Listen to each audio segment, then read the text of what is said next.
Sir నమస్తే అండి రామారావు గారు. నమస్తే బాబు. సార్ ఈ మధ్య నేను కూడా పొలిటికల్ సంబంధించిన వీడియోలు అవి చేస్తున్నాను. అవును. కానీ మీ వీడియోలు చూశాను.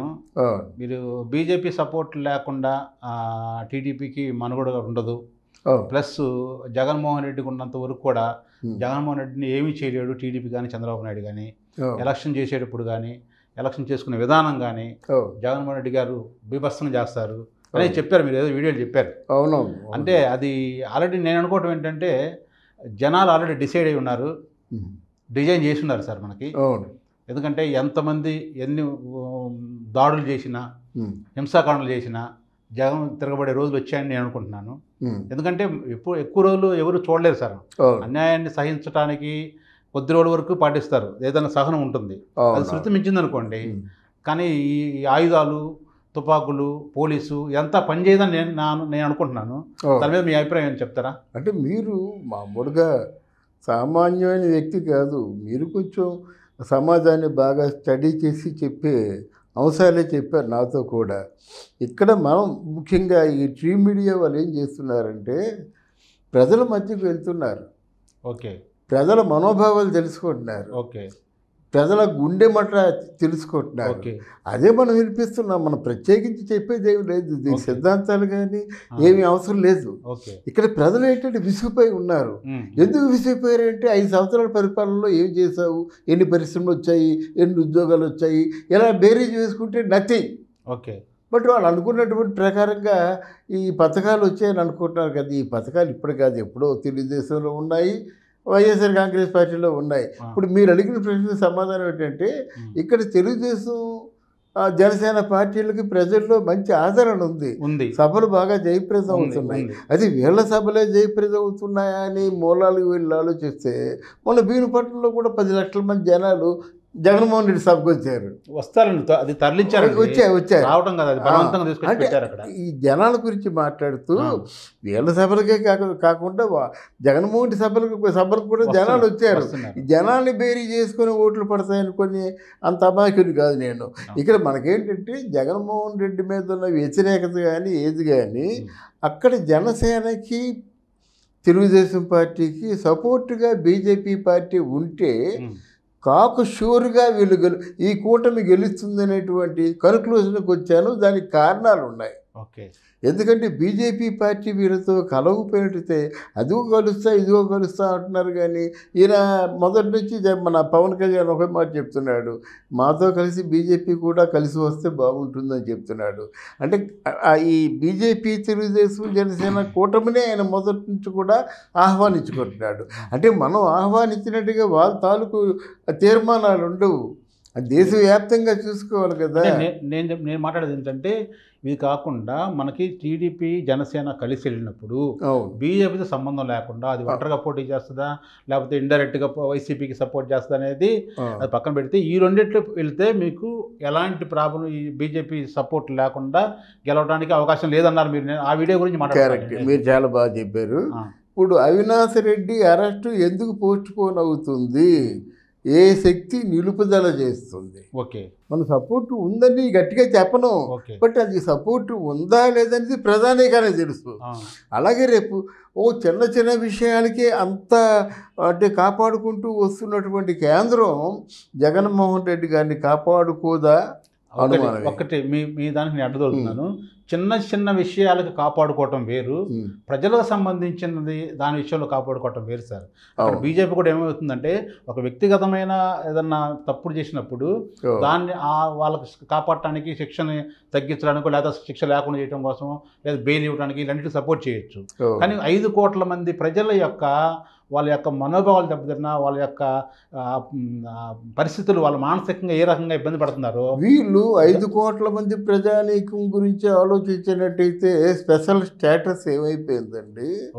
ఆ రోజు తలుపులు మూసి ఆంధ్రప్రదేశ్ని వేరు చేసి తెలంగాణ ఇచ్చినప్పుడు వాళ్ళే అన్నారు ముందు అక్కడుంది తలకాయ ఇక్కడ ఉందని చెప్పేసి.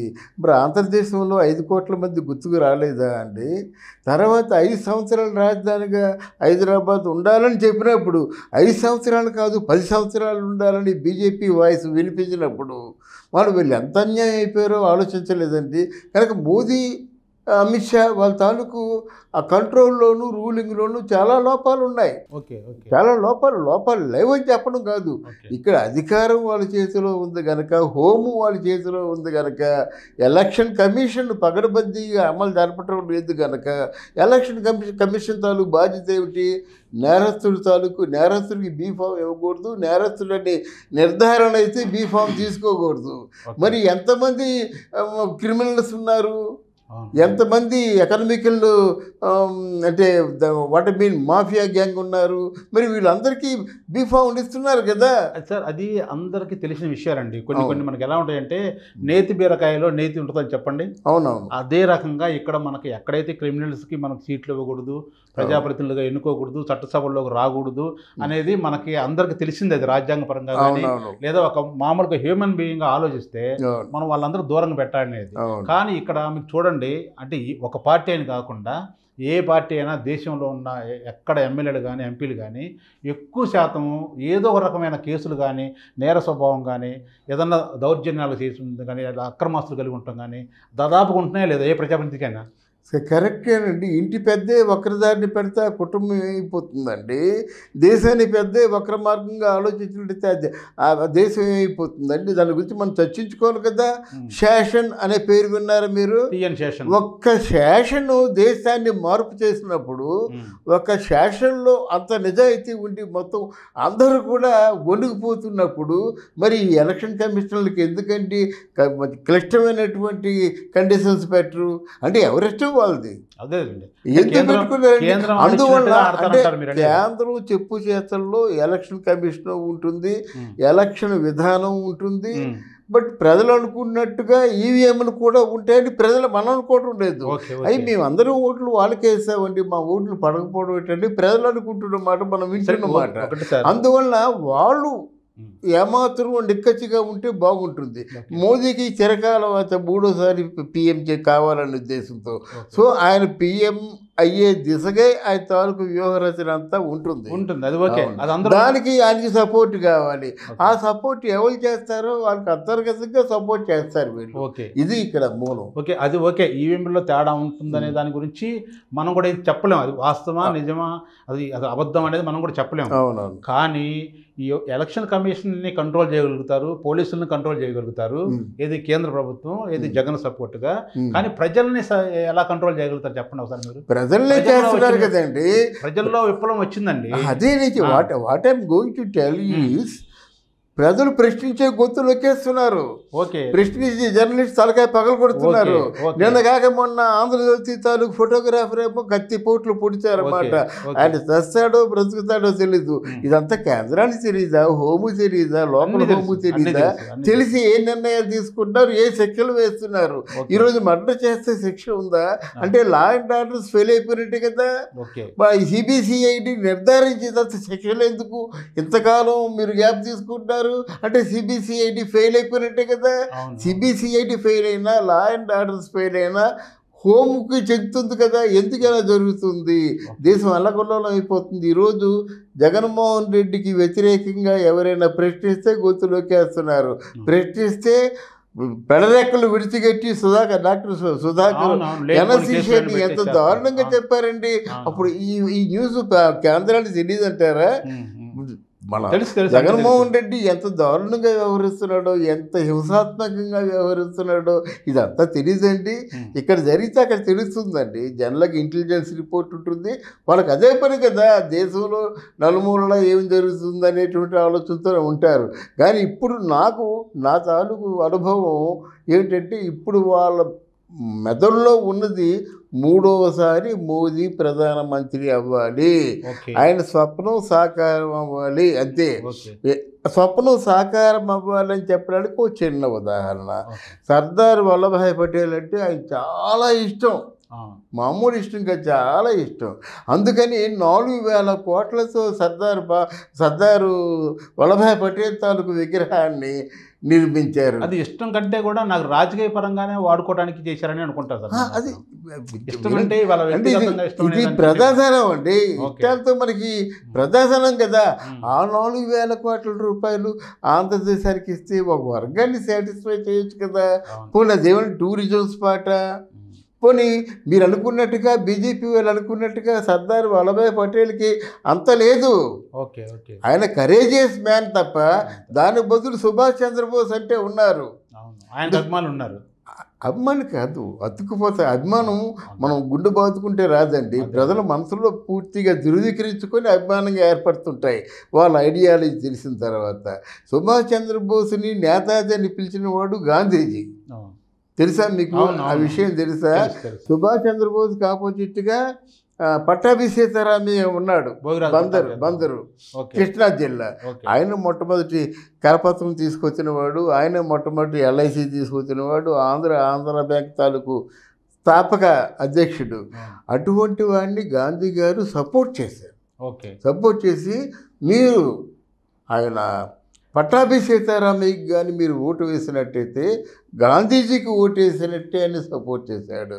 అంటే అఖిల భారత కాంగ్రెస్ పార్టీ తాలూకు అధ్యక్షుడిగా చిత్తుగా ఓడిపోయాడు. గాంధీజీ లాంటి మహాత్ముడు రికమెండ్ చేస్తే పట్టాభి సీతారామయ్య చిత్తుగా ఓడిపోయి. ఇప్పుడు మీరు నా క్వశ్చన్ సమాధానం మీరు ఇక్కడే వచ్చారు. చెప్పలేండి.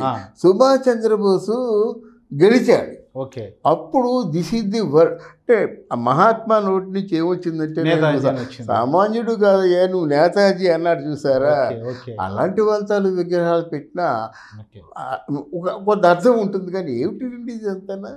ఇప్పుడు అదే నేను అడిగేది కూడా. మహాత్మా గాంధీ లాంటి వాడు భోగరాజు పట్టాభి సీతారామయ్య గారికి ఓటు వేయమని చెప్పినప్పుడు, ఆపోజిట్గా నేతాజీ గారికి ఆపోజిట్ చేసినప్పుడు వినకుండా మహాత్మా గాంధీ లాంటి వాడు చెప్తే వినకపోతే, ఈ రోజు మోడీ అనేది జగన్మోహన్ రెడ్డి గారికి సపోర్ట్ చేస్తే ఏ రకంగా ప్రజలు అంటారు? అది మీరు చాలా గాంధీ కాలంలో ఉన్నారు మీరు. ఎందుకంటే అది గాంధీ కాలం. ఇప్పుడు గాంధీయే వచ్చి నాకు ఓటు వేయండి అంటే 10 ఓట్లు రావు. గాంధీ వచ్చి నిలబడుతున్నానంటే 10 ఓట్లు రావు. ఈ మాట చాలా మంది మేధావులు చెప్పారు. ఇక్కడ ఏంటంటే మోదీకి అమిత్ షాకి వాళ్ళు కొన్ని ప్లాన్స్ ఉన్నాయి. వాళ్ళు రాష్ట్రాలతో విరోధంగా ఉన్నట్టు ఉంటారు, కానీ రాష్ట్రాలని వాళ్ళ తాలూకు కనుసన్నల్లో ఉంచుకుంటారు. దానికి ఉదాహరణ తెలంగాణ రాష్ట్రంలో కేసీఆర్ ఈరోజు మనగలుగుతున్నాడంటే, కేసీఆర్ కానీ కవిత కానీ కేటీఆర్ కానీ హరీష్ రావు కానీ అరెస్టు కాకుండా మనగలుగుతున్నారంటే వాళ్ళ తాలూకు దయాభిక్ష. అది ఒకటి, అది వేరే విషయం. అది అందరికి తెలిసిన విషయమే. ఇక్కడ ఏంటంటే జగన్మోహన్ మనకేంటంటే రేపు ఎలక్షన్ రోజు అవును మీరు చెప్తున్నారు ఇవన్నీ కూడా గొంతు నొక్కుతున్నారు, మనిషి యొక్క ప్రశ్నించే గొంతు నొక్కుతున్నారు అని మీరు చెప్తున్నారు. కానీ అది ఇన్ని సంవత్సరాల వరకు వెయిట్ చేశారు, కానీ ఆ రోజు నొక్కటానికి లేదు. ప్రతి మనిషికి కూడా అన్ని టైము అన్ని 360 రోజులు మంచి రోజులు ఉండవు. ఒక్కరోజు అన్న బ్యాడ్ ఉంటుంది. ఆ రోజు మీకు గొంతు నొక్కే పరిస్థితి కాదు. ఎందుకంటే మీరు పోలీసు ఫోర్స్ తీసుకురాని, సెంట్రల్ నుంచి ఎన్ని బలగాలు తీసుకొచ్చినా, ఎంత కమిషన్లు మార్చినా, ఎంత IAS ఆఫీసర్ని ఎంతమందిని మార్చినా మీకు కానీ జనాల్లో మార్పు వచ్చిందంటే దానికి ఎవరు కూడా అతిథులు కారు. మనం చాలాసార్లు చూసాం. అంటే జనాల్లో కలుషితమైన మార్పు వచ్చిందండి. ఆ రోజు ఓటు ఆత్మాభిమానంగా ఫీల్ అయ్యేవారు. ఈరోజు ఒక మారకపు విలువ. నేను ఓటేస్తే అంత అవుతుంది, 3000 5000 మిగతా రేపు నాకెందుకండి ఇవాళ ఓటేస్తాను నేనటువంటి వాళ్ళు 100కి 80% ఉన్నారు. ఎవరో యువకులు ఉత్సాహవంతులు ఆవేశంతో వాళ్ళు అంటే వాళ్ళ తాలూకు ఆలోచనని ఆచరణలో పెట్టవచ్చు, కానీ మిగతా వాళ్ళు అబవ్ 45-50 వచ్చిన వాళ్ళంతా కూడా ఓటేస్తే నాకేమొస్తుంది అనేటువంటి ఆలోచనతో ఉన్నారు. అది కేవలం ఈ రాజకీయ నాయకులే నేర్పింది. ఇక్కడ ఏమవుతుందంటే జగన్మోహన్ రెడ్డికి ఓటేస్తే పర్వాలేదు, లేదంటే మనలేరు అన్నమాట, బయట మనుగడ సాగించలేరు. ఫర్ ఎగ్జాంపుల్ అమరావతిలో ఉన్నారని ఎలాంటి కేసులు పెట్టారండి? ఇంట్లోకి ఒక గంజాయి చెట్టు పట్టుకెళ్ళిపోవడం, గంజాయి వ్యాపారం అని కేసులు పెట్టడం, ఇంట్లో భార్యాభర్తలు కలిసి ఉన్నప్పుడు కూడా వ్యభిచారం చేస్తుందని వాళ్ళ మీద వ్యభిచారం కేసులు పెట్టడం. ఏమండి ఇన్ని రోజుల నుంచి వాళ్ళు నిద్రాహారాలు మాని అక్కడ చేస్తుంటే ఏమైనా మనసు కలిగిందండి? ఒకరోజైనా జగన్మోహన్ రెడ్డి వెళ్ళి మీకెందుకు మీ తాలూకు కోరికల గురించి గురించి నేను కేంద్రంతో ఆలోచిస్తాను అని ఏదో ఉపశమనంగా స్వాంతన చేకూర్చే మాటలు ఏమైనా చెప్పాడండి?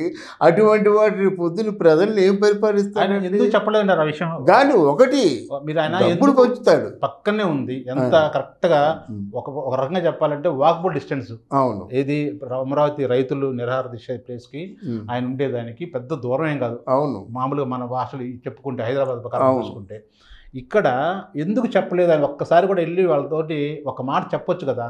అహమట్టం వచ్చింది. అవును అవును, అహమట్టం వచ్చిందంటారా? అవునవును.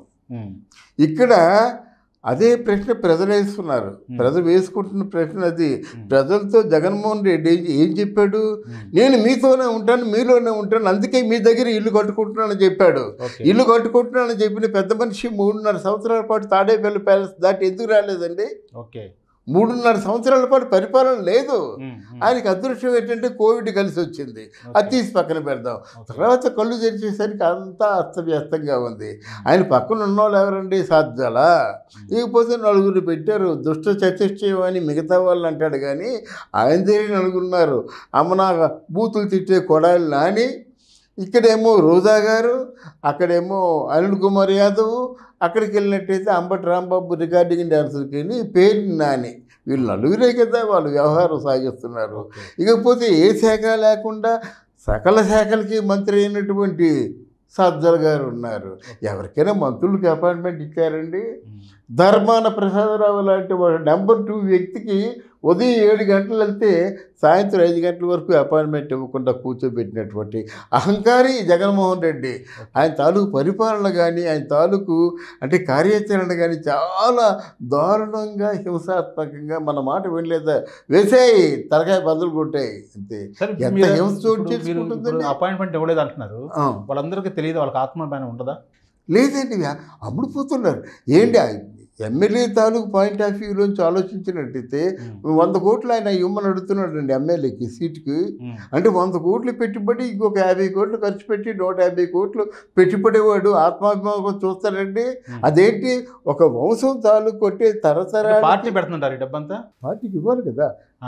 ఎమ్మెల్యే సీట్ ఊరికే ఇవ్వరు కదా, ఎంపీ సీట్ ఊరికే ఇవ్వరు కదా. ఎమ్మెల్యేగా ఇచ్చున్నట్టే మొత్తం రాష్ట్రాలంటే అమ్మేసుకొని ఇచ్చిస్తాడు కార్పస్ ఫండ్. దాని కార్పస్ ఫండ్ అంటారు. అది వచ్చిన తర్వాత వాడికి ఎమ్మెల్యే అయిన తర్వాత వాడికి ఏదో నామినేటెడ్ పోస్ట్ ఇవ్వకుండా, వాడిని చూడకుండా, వాడు సంపాదించుకునే మార్గం ఆలోచించకుండా మీరు కేవలం వెట్టి చాకరీ చేస్తూ కట్టుబానిసల్లా ఉండంటే వాళ్ళు ఏమైపోతారంటే? అదే నేను చెప్తుంది, వాళ్ళకు కూడా ఒక రాజకీయ నాయకత్వం ఉండేంత స్వభావం ఉన్న మనుషులు, వాళ్ళకి తాలూకా స్థాయిలో రాజకీయం చేయగలిగే వాళ్ళు. అవును, అంత నాయకత్వం ఉన్న వాళ్ళకి ఆత్మాభిమానం ఉండదా అంటున్నాను నేనేది. మీకు మరో మోహన్ దేవదారు అని ఒక నాటకం ఉంది, ఎన్ఆర్ నంది రాశాడు. అందులో ఓట్లు అందరూ వేస్తారు, కానీ 40 సంవత్సరాలు దాటిన వాళ్ళు ఆఫీసర్లు, లాయర్లు, ఇంజనీర్స్, డాక్టర్స్, వీళ్ళు ఓట్లు లేరు. They are white collared gentlemen. ఈరోజు సమాజంలో వైట్ కాలర్డ్ జెంటిల్మెన్ ఏం చేస్తున్నారంటే, ఒక రోజు సెలవు వచ్చిందని నిద్రపోతున్నారు. ఓట్లు వేసే వాళ్ళందరూ డబ్బులు తీసుకున్న వాళ్ళు, కడుపు మంటతో ఉన్నవాళ్ళు, ఏదో దేనికి భయపడి ఉన్నవాళ్ళు తప్ప ఎవరైనా లేకపోతే ఎందుకండి 60% ఓటింగు, లేకపోతే ఎందుకండి 55% ఓటింగు? వాళ్ళు రావడం లేదు, వాళ్ళు రారు. వాళ్ళు ఓటే అంటారు, ఎవరు గెలిచినా ఓటే అంటారు అన్నమాట. వీడు దుర్మార్గుడు అంటారు, ఆయన సరేలే ముసలైపోయాడు అంటారు. అంతేకండి వాళ్ళ తాను జడ్జిమెంట్ వేరే విధంగా ఉండదు. వాళ్ళకి అవసరం లేదనిపించింది అంతేనంటారు. ఏమండి, వాళ్ళకి అవసరం లేదు, ఏ గవర్నమెంట్ లేదని కాకుండా అభివృద్ధికి సంబంధించింది కానీ అలాంటిది అవసరం లేదని వాళ్ళ ఫీలింగ్. రాజకీయాలు రోత పుడుతున్నాయండి. మీకు రాజకీయాలు ఎలాగుండాలి? రోత పుట్టినప్పుడు వాటిని ప్రక్షాళన చేయాల్సిన అవసరం ప్రతి పౌరుడి మీద ఉందంటారు లేదంటారు? అందరూ అన్నా హజారేలు కాలేరు కదండి. ఓటేయడానికి అన్నా హజారాలు అవసరం అలా కాదండి. ఒక ఓటేయడం కాదండి, మనది ఒక నాయకుడి దగ్గర ఎంతమంది ఉంటారండి? కొన్ని వేల మంది. ఇప్పుడు ఆళ్ళగడ్డ తీసుకుందాము, భూమా అఖిలప్రియ ఉంది, వాళ్ళకి ఎంత ఇచ్చిమిచ్చి 2-3 ఊర్లలో ఉన్న జనాలందరూ భూమా అఖిలప్రియ, అంతకుముందు స్వర్గీయ భూమా నాగిరెడ్డి, శోభా నాగిరెడ్డి, వీళ్ళు చెప్పింది వాళ్ళు కనుసన్నల్లో ఉన్నారు.